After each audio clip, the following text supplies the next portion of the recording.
छोटा सा बाल स्वरूप। देवता दर्शन को आते हैं, किन्नर दर्शन को आते हैं, लक्ष्मी महारानी दर्शन के लिए आ रही हैं, सरस्वती दर्शन के लिए आ रही हैं।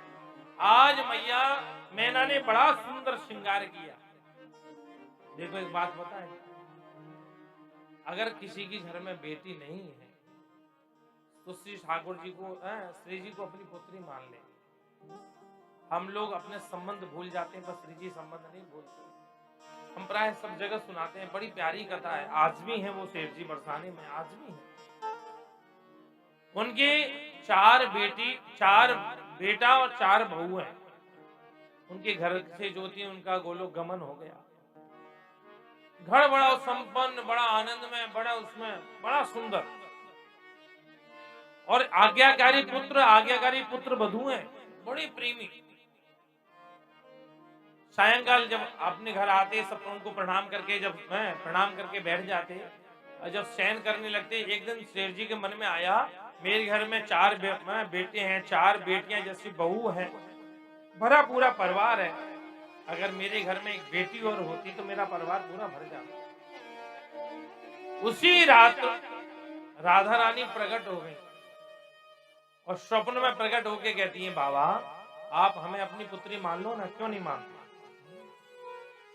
तोय मोय भावे नाती अनेक, जिस भाव से हम भजे उस भाव से भगवान भजने को तैयार हो जाते हैं। ये यथा माम प्रपद्यन्ते ताम तथैव भजाम्यहम्, भगवान गीता में कहते हैं, जो मेरा भक्त मुझे जिस रूप में भजता है मैं भी उसको उसी रूप में भजता हूं।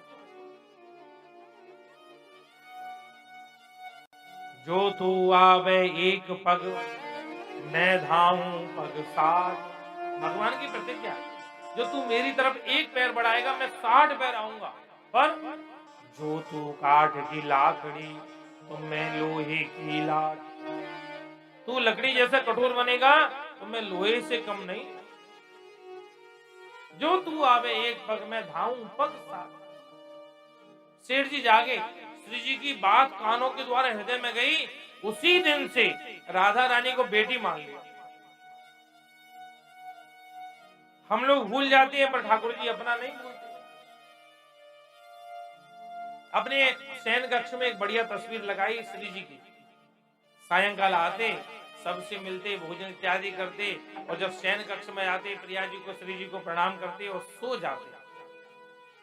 धीरे धीरे समय गुजरा। एक दिन एक मनेहारिन चूड़ी पहनाने के लिए आई। ब्रज में परंपरा है, ब्रज में आज भी वृंदावन, बरसाना, वृंदावन, आपके गिरिराज जी, मथुरा तो थोड़ा सा खुले वातावरण में आ गया है, थोड़ा सा शहरी वातावरण हो गया है, लेकिन फिर भी आप ब्रज के गांव में जाओ तो ब्रज की माता, अभी वृंदावन में और वृंदावन गोवर्धन में तो आज भी सभी जगह घूंघट करती हैं। हमारे माताएं घूंघट करती हैं, और धन्य हमारे माताएं, हम देखते हैं सिर पे भी पल्लू नहीं लेती है? आप माताओं से निवेदन करते हैं बार बार, और 2 दिन बचे हैं, आप बुरा नहीं मानिएगा, लेकिन कभी भी धर्म में कोई भी कार्य किया जाए, पूजा पाठ, व्रत अनुष्ठान, एक तो सिर पे पल्लू होना चाहिए, दूसरा केश बंधे हुए होना चाहिए, खुले केश नहीं होना चाहिए।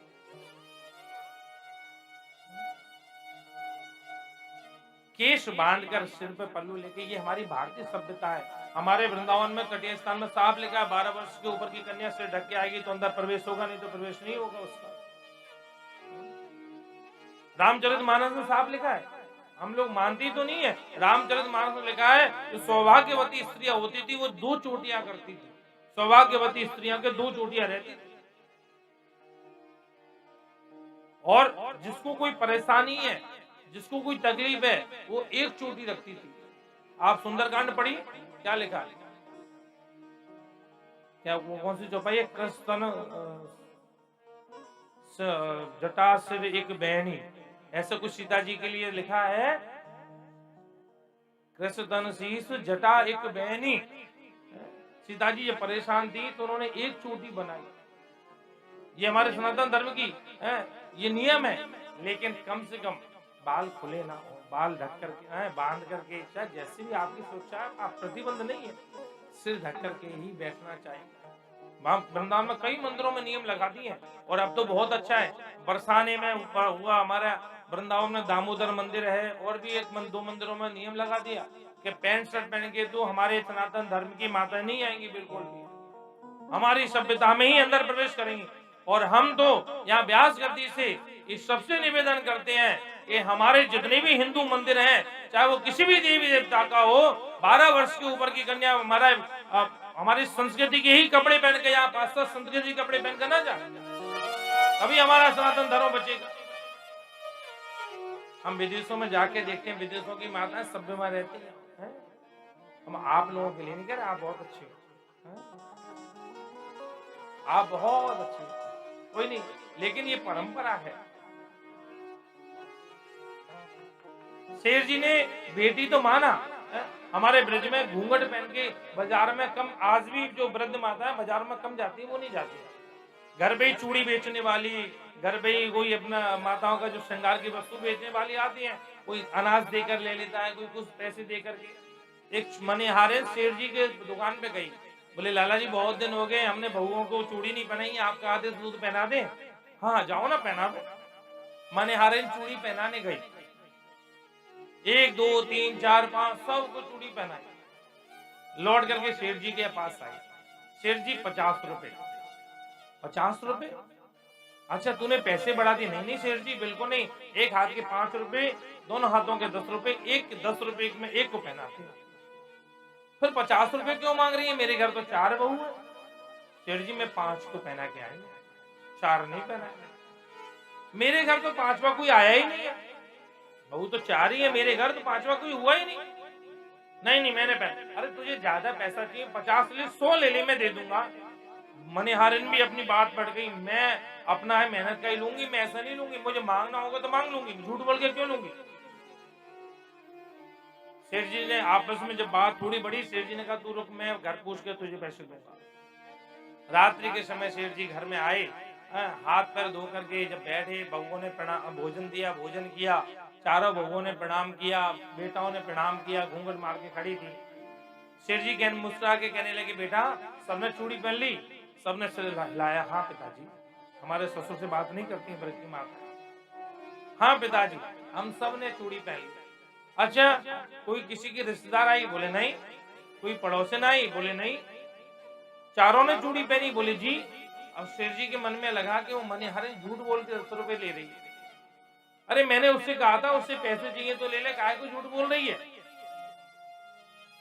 शेर जी इसी ऊह में शयन करने गए, राधा रानी को रोज की तरह प्रणाम किया और शयन करने सो गए। रात्रि में क्या देखा, राधा रानी स्वप्न में प्रकट हुई और आंखों में अश्रु धारा बह रही थी। शेर जी कहने लगे क्या हुआ बेटा, रो क्यों रही हो? बोले तुमने मुझे बेटा तो बनाया पर तुमने मुझे बेटी माना नहीं। बोले कैसे नहीं माना? बोले क्या एक बेटी का इतना भी अधिकार नहीं होता है कि अपने बाबूजी के घर में आके 4 चूड़ी पहन ले? शेर जी रात्रि में जागे, भागे भागे मनिहारिन के पास गए। धन्य धन्य मनिहारिन तेरो हाल, धन्य है तू धन्य। मैंने तो बेटी माना पर तूने तो उसको स्पर्श किया, उसको देखा, वो कैसी लगती है, क्या है? हम लोग तो विचार करते हैं, भगवान अपना फर्ज निभाते हैं, प्रभु फर्ज निभाते हैं। माँ पार्वती जब से हिमालय के घर आई हैं तब से आनंद छा रहा है, आनंद छा रहा है। बड़ा सुंदर, बड़ा प्यारा श्रृंगार किया आज माँ का, बड़ा प्यारा श्रृंगार। पैरों में बड़ा सुंदर महावर लगाई, पायल पहनाई, पीली ओढ़नी उड़ाई, लाल लहंगा पहनाया, हरी कंचुकी पहनाई, सुंदर सा बोर लगाया, माथे पे तिलक लगाया, आंखों में काजल लगाया, गले में सुंदर सुंदर मोतियों के हार पहनाए। और सखियां कहने लगी, बोले गोरा, बोले आज सोमवार है, बोले आज थोड़ा सा खेलते हैं। तो बोले हाँ खेलते हैं ना। बोले कैसे? बोले जैसे मैं कहूँ ऐसा खेल खेलेंगे कि 84 का खेल खेलना ही नहीं पड़ेगा। माँ गौरा सब सखियों को साथ में लेकर जया विजया और बड़ा सुंदर हाथ में करताल लेकर के और नृत्य कर रही है, बड़े सुंदर।